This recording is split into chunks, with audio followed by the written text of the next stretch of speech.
تو سب سے پہلے آپ کی نگاہ چہرہ مصطفیٰ پہ پڑی۔ اللہ اکبر۔ تو یہ حضرت علی کی ولادت باسعادت کی شان ہے۔ اور دوسرا، تاجدار کائنات صلی اللہ علیہ وسلم کے جتنے بھی صحابہ کرام ہیں سب کی اپنی اپنی فضیلت ہے، بے سب شک۔ کا اپنا اپنا مرتبہ ہے اپنی جگہ پر، لیکن جو مقام محبوبیت حضرت علی کو حاصل ہے وہ دوسرے صحابہ کرام کو حاصل نہیں ہے۔ اور دیکھیں نا کہ جتنے بھی صحابہ کرام ہیں، کوئی 20 سال کی عمر میں آقا علیہ الصلوۃ والسلام پر ایمان لایا جب تاجدار کائنات نے اعلان نبوت فرمایا، کوئی 25 سال کی عمر میں لایا، کوئی 30 سال کی، کوئی 40 سال کی، کوئی 50-60 سال کی عمر میں آقا پر ایمان لایا۔ لیکن حضرت علی رضی اللہ تعالیٰ عنہ وہ ہیں کہ جب پیدا ہوئے تو پہلی آنکھ ہی آقا علیہ الصلوۃ والسلام کے ہاتھوں میں کھلی، اللہ یعنی اکبر، آقا علیہ سبحان الصلوۃ اللہ، والسلام کی سبحان اللہ۔ اتنی زیادہ سنگت و صحبت نصیب ہوئی۔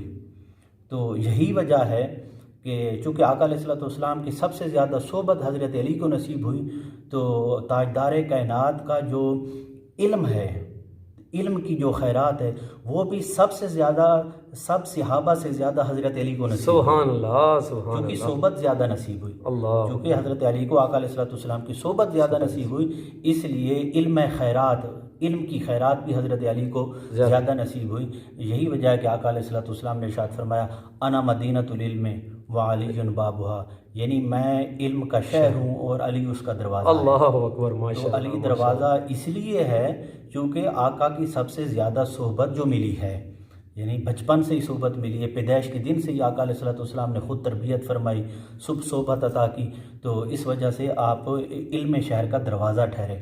اور یہی وجہ ہے کہ تاجدار کائنات نے منافقین کو یہ اعلان فرمایا تھا کہ سلونی ما شئتم، ٹھیک ہے نا، جب انہوں نے آقا علیہ الصلوۃ والسلام کے علم پر تانہ زنی کی تو آقا نے ارشاد فرمایا سلونی ما شئتم، پوچھو جو سوال کرنا چاہو میں اس کا جواب دوں گا۔ اللہ اکبر۔ تو تاجدار کائنات کے بعد حضرت علی تھے جس نے یہی دعویٰ کیا سلونی ما شئتم، کہ جو سوال کرنا چاہو میں اس کا جواب دوں گا، اللہ اللہ اللہ، چونکہ علم شہر کا دروازہ ہیں آپ۔ بے شک۔ اور دیکھیں آقا علیہ الصلوۃ والسلام یا حضرت علی رضی اللہ تعالیٰ عنہ بیان فرماتے ہیں کہ قرآن پاک کی کوئی ایسی آیت نہیں ہے جس کا مجھے شان نزول معلوم نہ ہو، کوئی ایسی قرآن پاک کی آیت نہیں ہے جس کا سیاق و سباق، جس کی تفسیر اور جس کے نزول کی جگہ مجھے معلوم نہ ہو، ٹھیک ہے نا، یعنی قرآن پاک کی ہر آیت کا شان نزول، جہاں پر اتاری گئی، جس مقصد کے لیے اتاری گئی، وہ سب مجھے معلوم ہے، جو اس لیے کہ آپ علم شہر کا دروازہ ہیں اور آقا علیہ الصلوۃ والسلام کی سب سے زیادہ آپ کو صحبت نصیب ہوئی۔ اور پھر یہ بھی آپ کی شان ہے، شان محبوبیت، کہ جو دوسرے صحابہ کرام کو نصیب نہیں ہوئی، کہ جب آقا علیہ الصلوۃ والسلام مدینہ شریف، مکہ سے مدینہ ہجرت فرما گئے، اور وہاں پر یعنی جو صحابہ کرام تھے مہاجرین، اور وہاں کے جو صحابہ کرام تھے انصار صحابہ، تو وہاں پر آقا علیہ الصلوۃ والسلام نے ایک مواخات کا عمل فرمایا کہ ایک آقا علیہ الصلوۃ والسلام نے مہاجر صحابی کو لیا اور ایک انصار صحابی کو لیا، اور دونوں کو آپس میں بھائی بنا دیا، یعنی ہر معاملے کے اندر، جائیداد کے اندر وغیرہ وغیرہ، تو آپ نے بھائی بنا دیا۔ تو جب سب ایک دوسرے کے بھائی بن گئے تو حضرت علی رضی اللہ تعالیٰ عنہ رہ گئے، اللہ اکبر۔ حضرت علی کو کسی کا بھائی نہیں بنایا۔ تو حضرت علی رضی اللہ تعالیٰ عنہ عرض کرتے ہیں کہ یا رسول اللہ، صاحب صحابہ کو آپ نے ایک دوسرے کا بھائی بنا دیا ہے اور مجھے کسی کا بھائی نہیں بنایا، تو کیا وجہ ہے؟ تو تاجدار کائنات صلی اللہ علیہ وسلم ارشاد فرماتے ہیں، اے علی اخ اللہ بینی و بینک فی الدنیا والآخرہ، تجھے اللہ رب العزت نے دنیا اور آخرت کے اندر میرا بھائی بنایا۔ اللہ اکبر، ماشاء اللہ، سبحان دنیا اور اللہ، آخرت کے اندر سبحان اللہ رب العزت نے میرا بھائی بنایا ہے۔ تو دیکھیں آقا علیہ الصلوۃ والسلام تو اس وقت تک بولتے نہیں ہیں جب تک وحی الہی نہیں ہوتی، بے شک۔ وما ينطق عن الهوى ان هو الا وحی یوحى، کہ میرا محبوب اس وقت تک کلام نہیں کرتا جب تک اس پر وحی نہیں ہوتی۔ تو تاجدار کائنات تو اس وقت تک نہیں بولتے جب تک وحی الہی نہیں ہوتی۔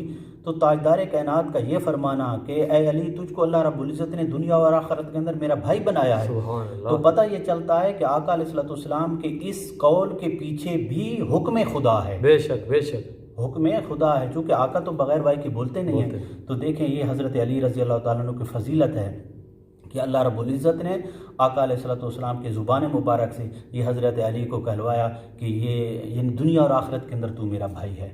اور دیکھیں حضرت علی رضی اللہ تعالیٰ عنہ کی ایک اور فضیلت جو کسی اور صحابی کو نصیب نہیں ہے، اللہ ایک ایسی فضیلت یہ حدیث مبارکہ حدیثوں کی کتابوں میں ترمذی شریف میں بھی آئی ہے، یعنی یہ دیکھیں کہ یہ مقام کسی اور صحابی کو نصیب نہیں ہوا۔ اللہ اکبر۔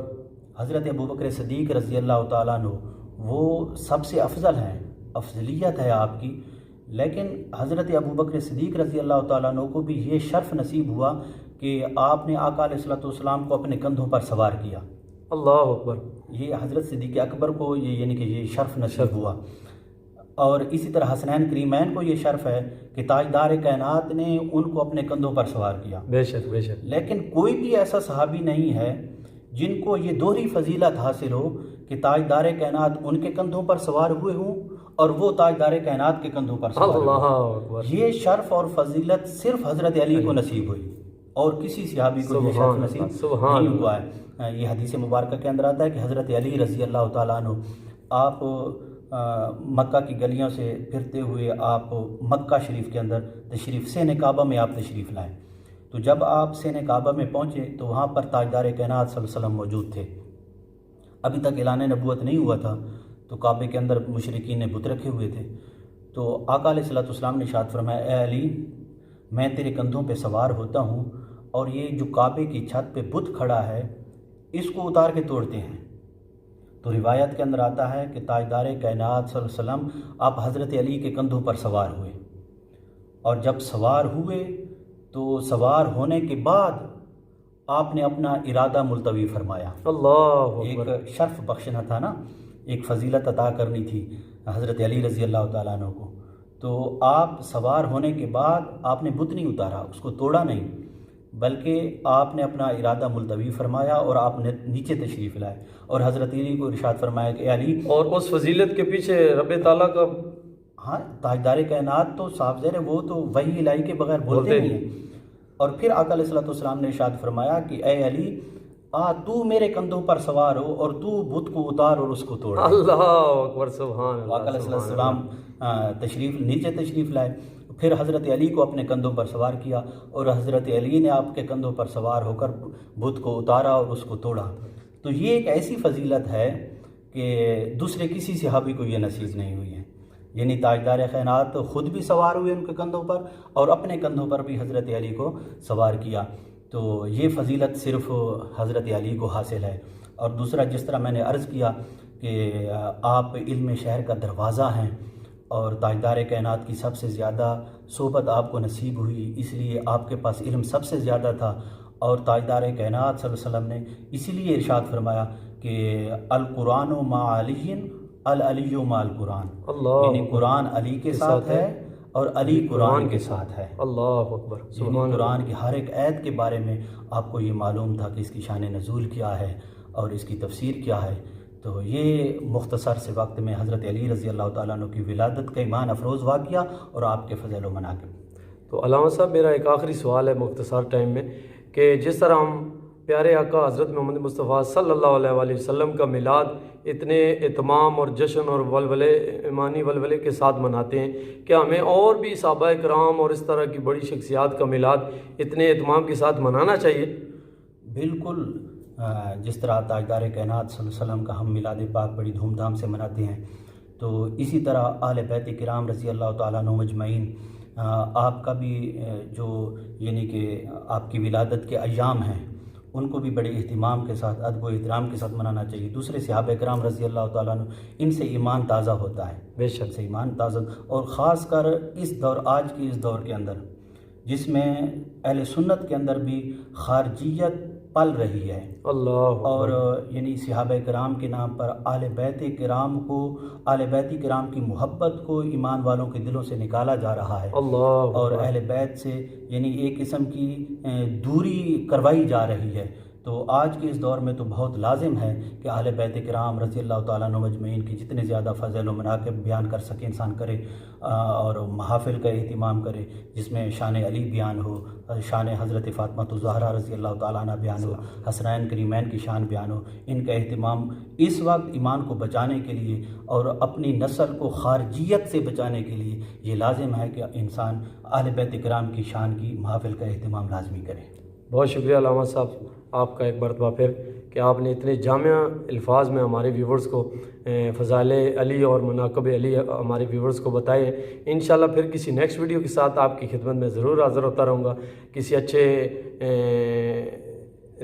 موضوع پر انشاءاللہ ضرور حاضر ہوتا رہوں گا۔ تب تک مجھے دیجیے اجازت، اللہ نگہبان۔